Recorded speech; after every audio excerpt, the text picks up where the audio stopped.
সংস্থা তদন্তে শেখ হাসিনার কিছু টেলিফোনিক কনভারসেশন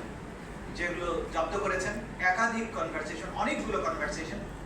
যেখানে তিনি বারবার সুস্পষ্টভাবে নিশ্চিত করেছেন যে তিনি রাষ্ট্রীয় সকল বাহিনীকে নির্দেশ দিয়েছেন হেলিকপ্টার, ড্রোন, এপিসি সহ মারণাস্ত্র ব্যবহার করে নিরস্ত্র নিরীহ আন্দোলনকারী যে সিভিলিয়ান পপুলেশন, যারা বাংলাদেশে একটি ন্যায়সঙ্গত অধিকার আদায়ের জন্য শান্তিপূর্ণ আন্দোলনে রত ছিল, তাদেরকে সম্পূর্ণ নিশ্চিহ্ন বা নির্মূল করার জন্য তিনি নির্দেশ দিয়েছিলেন। সেই নির্দেশের সব সরাসরি প্রমাণপত্র আন্তর্জাতিক অপরাধ ট্রাইব্যুনালের তদন্ত সংস্থা হাতে পাওয়ার প্রেক্ষিতে তার বিরুদ্ধে দ্বিতীয় অভিযোগটি দাখিল করেছেন এবং সেখানে মার্ডারের জন্য নির্দেশ, গুলি করে আহত করা, অঙ্গহানি করার জন্য যে নির্দেশ,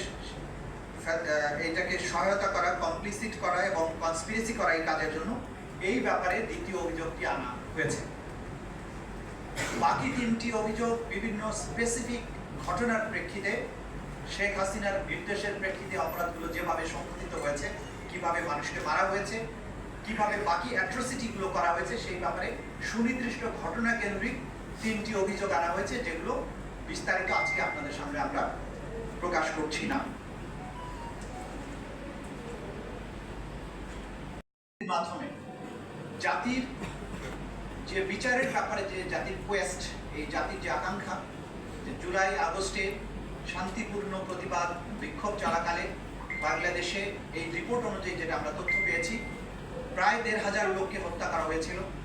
এই রিপোর্টের প্রাপ্ত তথ্য অনুযায়ী ২৫,০০০-এর অধিক মানুষকে গুলি করে আহত করা হয়েছিল।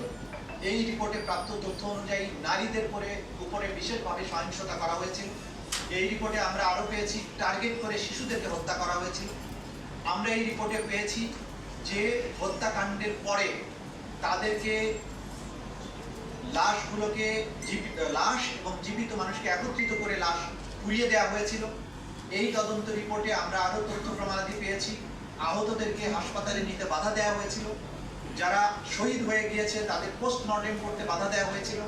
ডাক্তারদেরকে চিকিৎসা দিতে বাধা দেওয়া হয়েছিল। হাসপাতালে প্রধান আসামি শেখ হাসিনা নিজে গিয়ে সেখানে চিকিৎসকদের বলেছিলেন যে এই সমস্ত ভর্তি রোগীদের যেন কোনো চিকিৎসা দেওয়া না হয়, এবং অনেক রোগী যন্ত্রণা সহ্য করতে না পেরে যখন হসপিটাল পরিত্যাগ করতে